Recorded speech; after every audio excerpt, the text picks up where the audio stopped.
Bonsoir à tous et à toutes, j'espère que vous allez bien. Ici your boy Habib Sal. Bienvenue pour un nouvel épisode du Cercle d'Influence Podcast.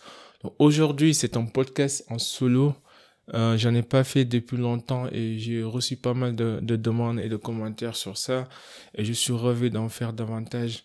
Certes, je pense pas que je parlerai de moi ou de mon parcours, mais par contre, je suis ravi de partager, que ce soit les livres que j'ai lus ou les séminaires ou les webinaires ou les moments d'échange que j'ai eus avec certains amis ou mentors ou des collègues qui m'ont marqué avec des moments de convivialité ou avec des termes de sagesse ou avec une connaissance spécifique qui pourrait être utile à notre audience. Je pense que comme nous tous, je suis pas parfait, j'ai mes hauts, j'ai mes bas, j'ai mes problèmes personnels comme tout le monde et parfois on est tous à la recherche de la sagesse, à la recherche de conseils, de principes, de valeurs et surtout de connaissances qui pourraient nous simplifier la vie, nous donner en fait une raison pour souffrir utilement et surtout donner du sens à notre quête, à notre galère et à notre souffrance. Et je pense qu'il y a beaucoup de gens aussi qui souffrent inutilement parce qu'ils se créent des scénarios imaginaires et irréalistes dans leur tête au lieu de se poser la question à savoir qu'est-ce qui est vrai et qu'est-ce qui n'est pas vrai. Et sur la base des données que j'ai collectées sur le moment présent et sur la réalité de la situation, qu'est-ce que je peux contrôler et qu'est-ce que je ne peux pas contrôler.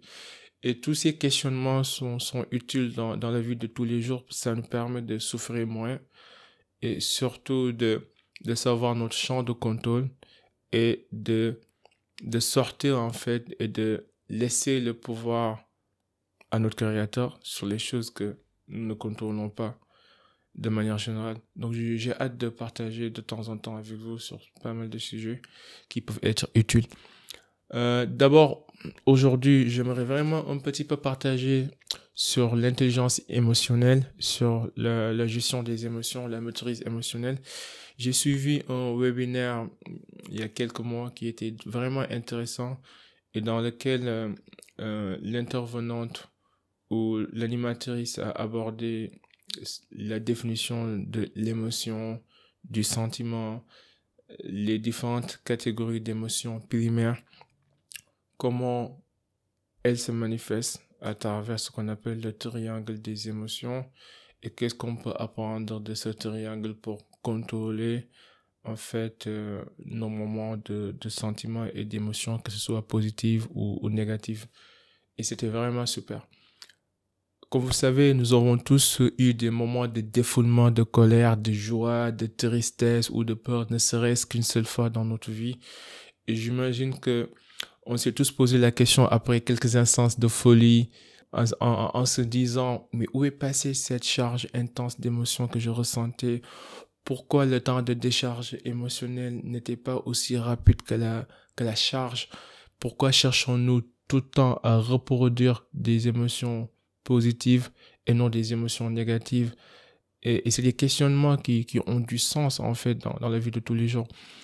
Il y a quelques années, je me rappelle bien, comme d'hab, je vivais à Dakar et je prenais mon trajet habituel pour aller bosser à Ngor. Et j'étais dans les embouteillages, comme vous savez, à Dakar. Je ne vais pas vous raconter comment ça se passe. Je ne sais pas si à Dakar, c'est le code qui régule la route ou c'est la route qui fait le code avec les tatas, les carapites, les bus, c'est autre chose. Et du coup, il y avait un taxi de Monsieur X qui s'est mis dans une échauffourée avec le chauffeur d'un autre taxi à côté, Monsieur Y, parce que tout simplement l'un a rayé le véhicule de l'autre en essayant de se rabattre sur l'autre ligne. Et du coup, moi j'étais là juste derrière eux, j'étais un témoin de premier ordre de cet événement. Et j'avoue que tous les deux, ils étaient fâchés, quoi. Genre, vraiment, vraiment, vraiment fâchés. Avec les yeux bien gonflés, le torse bombé, le visage enflammé, la voix hurlante, chacun pointant du doigt à l'autre. C'était vraiment incroyable. Sauf que personne a eu le courage de toucher l'autre. Et pendant une dizaine de minutes, ils ont bloqué la route. La gendarmerie a dû intervenir pour faire un constat et libérer le target. C'était fantastique. Et à la fois délirant et comédique et ironique. Mais bon, mais je comprends. Sauf que moi, en tant qu'observateur de premier ordre, je me suis dit, ouais, toute la journée, je n'arrêtais pas de repasser cette scène dans ma tête parce que je me suis dit, comment deux adultes, et c'était des hommes âgés, qui devraient avoir une certaine maturité, peuvent perdre la boule si vite. Analysons cette situation car je pense qu'elle est représentative de la réalité des émotions. D'une part, nous avons tous vécu un moment intense d'émotion, peu importe la raison ou la nature de cette émotion, mais d'autre part aussi notre réaction face à cette émotion a une durée bien déterminée. Et cette durée peut varier d'une personne à l'autre. Ce que nous arrive à notre sujet d'aujourd'hui qui est c'est quoi une émotion, c'est quoi un sentiment. Donc une émotion, c'est le langage du cœur. C'est une réaction normale, mouvementée face à une situation spécifique dans une durée déterminée. Cette durée est interprétée comme un sentiment. Donc la durée d'une émotion, c'est ce qu'on appelle un sentiment. Je suis fâché. Donc là, la colère, c'est l'émotion. Le sentiment, c'est le fait que je suis fâché dans une durée déterminée pendant un intervalle de temps spécifique. Et du coup, un sentiment découle d'une émotion. Et pas mal de chercheurs et de scientifiques tels que Paul Ekman, Eckhart Tolle ont tenté de démontrer en fait l'universalité des émotions. Le fait que ça soit une réaction normale qui peut être mouvementée et non maîtrisée pour certains et maîtrisée pour d'autres qui ont appris et qui ont développé les outils de les maîtriser. Mais ces scientifiques ont essayé de catégoriser les émotions. Résultat de la course, ils se sont retrouvés avec 4 catégories d'émotions primaires qui sont identifiées et qui sont la colère, la joie, la peur et la tristesse. Cependant, il n'est pas rare de retrouver dans la littérature l'ajout de 2 autres émotions qui sont les dégoûts et la surprise. Mais de manière générale, on a 4 émotions primaires et ces 4, parfois, elles sont étendues jusqu'à 6 catégories d'émotions en rajoutant le dégoût et la surprise. Et chaque type d'émotion englobe un ensemble de sentiments qui peuvent aller, par exemple, de la frustration en passant par l'inquiétude, la confusion, jusqu'à la culpabilité et l'optimisme. Donc, je vais partager cette image que vous voyez dans l'écran qui est un peu le résumé des différentes catégories d'émotions primaires. Et en bas, vous avez les différents sentiments qui sont potentiellement liés à cette catégorie d'émotions. Par exemple, si on prend par exemple l'émotion, la peur qui est une émotion, quels sont les différents degrés de sentiments qu'on peut avoir par rapport à la peur? Et comment ça se manifeste? On peut dire que que la personne, elle est apeurée, elle est soucieuse, lui, il est paniqué, il est aux abois, il est craintif, effarouché, embarrassé, angoissé, en alerte, inquiet, mal à l'aise, prudent, sceptique, choqué, alarmé, méfiant, tremblant, sur ses gardes, se faire un sang, fébrile. En fait, tous ces termes, ce sont des termes qui expliquent un sentiment, mais qui est lié à l'émotion, la peur. Et c'est pareil aussi avec le dégoût. Si je prends par exemple le dégoût comme une émotion primaire, ça peut être exprimé réellement à travers un sentiment de dégoûter, de querer, de nauséeux, d'ennuyer, de repugner, rebuter, réviser, avoir le cœur haut, au bord des lèvres, etc. Donc là, ce qui s'est passé avec notre exemple de tout à l'heure, c'est que Monsieur Y a cogné le véhicule de l'autre, Monsieur X, ce qui a causé une réaction mouvementée dans un intervalle de temps des deux côtés. Parce que chacun se disait que je suis dans mes droits absolus et l'autre, il a bafoué mon droit et par conséquent, il a créé cette erreur, ces dégâts, ces dommages matériels. Donc cette réaction mouvementée est interprétée comme de la colère, qui est une émotion. Et cette colère est déguisée ou externalisée sous forme d'agression, ça peut être sous forme d'agitation, ça peut être sous forme de fureur, ça peut être sous forme de provocation ou d'irritation, qui sont tous des sentiments.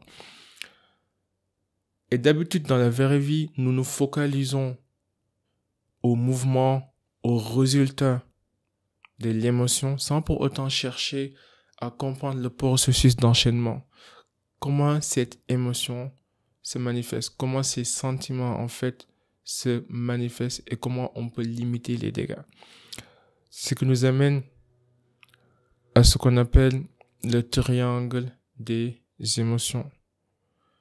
Et pourtant, bon, c'est ce que tout le monde en fait a l'habitude de faire parce que les deux protagonistes étaient au pic de leur charge émotionnelle et toutes les tentatives d'apaisement, de raisonnement et de négociation ont échoué. On va comprendre pourquoi. On a essayé de les calmer pendant 10 minutes et personne n'a réussi parce qu'ils étaient dans leur pic émotionnel. Donc la vraie question à savoir ou bien à poser, c'est quel est le processus de manifestation d'une émotion? Dans quelle étape ce processus est considéré idéal ou critique pour diminuer son intensité? Ce qui nous amène à ce qu'on appelle le triangle des émotions. Donc, l'image que vous voyez à l'écran explique le triangle. Le triangle dit que chaque émotion passe à travers 3 phases.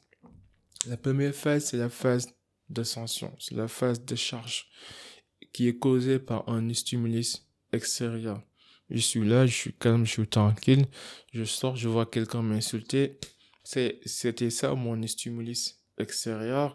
Et là, je suis en colère, je suis furieux, je commence à charger les émotions. Et après, je vais arriver à un moment de pic, ce qu'on appelle la tension, où je vais rester furieux et en colère à l'extrême pendant quelques secondes, au max pendant 1 minute. Et après, les gens vont nous séparer, vont négocier, vont nous calmer. Et là, on va entamer une phase de décharge, ce qui est la troisième phase du triangle, jusqu'à la relaxation. Maintenant, cette phase de charge et de décharge varie d'une personne à l'autre. Il y a des gens qui se fâchent facilement, il y a des gens qui maîtrisent leurs émotions et qui sont très difficiles en fait à faire réagir. Pareil aussi au niveau des charges, il y a des gens en fait qui, quand ils sont fâchés, ils peuvent prendre 1 jour, 1 semaine, 2 semaines pour se calmer. Et il y en a qui se fâchent et puis 30 secondes après, ils oublient ce qui s'est passé. Cependant, on peut contrôler la charge et la décharge. Par contre, la tension, le bout extrême, le pic de la charge, ça, en fait, les études scientifiques ont montré que peu importe la personne, ça dure pas plus d'1 minute, ça dure quelques secondes. Notre pic émotionnel, ça dure quelques secondes. En fait, l'émotion la plus approfondie qu'on peut exprimer, on peut pas l'exprimer éternellement. On peut pas, en fait, le sentir éternellement. On peut le sentir à l'extrême pendant quelques temps. Et après, soit on est dans une phase de décharge, soit on est toujours dans la phase de charge. Donc, un stimulus extérieur génère une charge émotionnelle qui peut escalader jusqu'à atteindre son summum. Ensuite, l'individu qui subit l'émotion entame une phase de décharge aboutissant à une relaxation. L'émotion à l'état pur, une fois arrivée à son comble, est difficile à arrêter. Cependant, tout le travail de gestion, d'intelligence émotionnelle et de maîtrise émotionnelle repose sur le principe de contrôler et de ralentir la phase de charge pour éviter d'arriver au pic émotionnel. La connaissance de ce simple processus m'a aidé à sympathiser et à empathiser avec les émotifs. Parce qu'avant, je comprenais pas. Je voyais des gens qui se fâchent. Je me dis, mais pourquoi ils se fâchent facilement? Ça m'est arrivé d'avoir, quand j'étais à l'école, des amis, en fait, avec des personnalités différentes. Des gens qui savaient se contrôler et d'autres qui ne savaient pas du tout se contrôler. Maintenant, en comprenant le triangle des émotions et les émotions primaires, je suis plus empathique, je suis plus sympathique envers ces gens-là, envers ceux et celles qui réagissent spontanément et systématiquement aux stimulus extérieurs. Au lieu de dire, par exemple, pour ces gens-là, au lieu de dire il est émotif ou il est sensible ou il est fragile ou il est colérique, mélancolique, je respecte le fait que, tout simplement, le fait que quelqu'un s'attribue d'avoir un temps très court de charge et très long de décharge. Ils ne sont pas forcément crétins, ils ne sont pas forcément des cons ou des connards, ils ont juste une timeline différente des autres. Donc la prochaine fois que vous voyez quelqu'un qui se fâche facilement, qui est merdique, qui est colérique, ne vous dites pas, le mec c'est un raté, c'est un sale con. Dites-vous plutôt que le mec il a un temps de charge émotionnelle très courte et un temps de décharge émotionnelle très longue, qui fait que parfois il réagit à ces stimulus extérieurs et qu'il devrait travailler dessus pour maîtriser et gérer ses émotions. Naturellement, notre corps, à son fort intérieur, c'est réagir aux différentes émotions en synthétisant des hormones spécifiques qui façonnent notre ressenti et éventuellement notre langage corporel. Par exemple, quand vous allez dans une funéraille, dans un enterrement, la tristesse est à son comble. Elle est visible en fait sur le visage. Ceux qui n'ont jamais perdu un être cher dans leur vie sympathisent avec les endeuillés parce qu'ils se disent qu'ils peuvent éprouver les mêmes sentiments de tristesse. C'est ça, c'est la définition de la sympathie. Alors que ceux qui connaissent vraiment ce sentiment de perte et de deuil et l'ont déjà vécu antérieurement éprouvent de l'empathie. Il y a une différence. Sympathie, c'est que je peux pas éprouver la même émotion au sens absolu du terme, mais j'ai déjà éprouvé un sentiment similaire à la tristesse, à l'émotion que tu ressens. Et du coup, je peux comprendre qu'est-ce que tu ressens. Mais en réalité, il ne comprend pas. Il pense comprendre, mais il ne peut pas comprendre. Alors que l'empathie, c'est de dire que j'ai déjà vécu un événement spécifique. Je sais ce que ça ressent. Je sais aussi l'émotion que tu endures. Et j'empathie. Parce que je comprends la nature et l'intensité de cette tristesse. Comme je disais tout à l'heure, notre corps produit des hormones. Et du coup, quand on est en colère, notre corps produit du cortisol. Et ce cortisol, en fait, a un temps de dissipation. Par exemple, les études ont montré, et ça, vous pouvez regarder ça sur Google, que une minute de colère nécessite, je répète, nécessite 1 heure de temps pour libérer et dissiper ce cortisol qui est créé, qui est synthétisé quand on est en colère. Donc ça, ce qui veut dire que si vous êtes fâché pendant 10 minutes, il va vous falloir 10 heures de temps pour se relaxer, pour que le taux de cortisol synthétique produit soit complètement dissipé. Donc maintenant, vous comprenez mieux pourquoi, en fait, 5 minutes de rage au volant ou une dispute de courte durée peut vous causer une journée entière de frustration. Il y en a qui partent bosser et dans le trajet, ils se fâchent et toute la journée, ils ont des sauts d'humeur. Toute la journée, ils n'arrivent pas à contrôler leurs émotions. Et ils se disent, mais comment ça se fait que je me sens pas bien? Je me sens un peu, en fait, désorienté. Je me sens un peu dans mes humeurs. C'est parce que votre corps a produit du cortisol et que vous êtes toujours dans une phase de décharge et de relaxation et ça va prendre du temps. Et c'est pareil aussi, quand nous sommes joyeux, notre corps produit ce qu'on appelle la sérotonine et de la dopamine, qui sont en fait les hormones du plaisir. En plus, c'est la seule émotion parmi les primaires que notre corps essaye de reproduire. On ne regrette jamais un moment de joie. j'ai vu pas mal de personnes qui, à longueur de journée, essayent en fait de revivre une expérience joyeuse. C'est pour ça que tu vois certains qui essayent de se remettre avec leurs ex. Certains en fait boivent de l'alcool ou fument pour avoir juste ce petit moment de bonheur et de plaisir. Parce que notre corps est fait ainsi. Notre instinct de survie fait qu'on veut reproduire les moments positifs et éloigner les moments négatifs. Toute ma vie, je n'ai pas encore rencontré quelqu'un qui cherche passionnément et intentionnellement à allonger sa colère, sa tristesse ou sa peur. Si vous en connaissez, vous me dites. Je n'aimerais pas être ami avec ce mec-là, c'est sûr.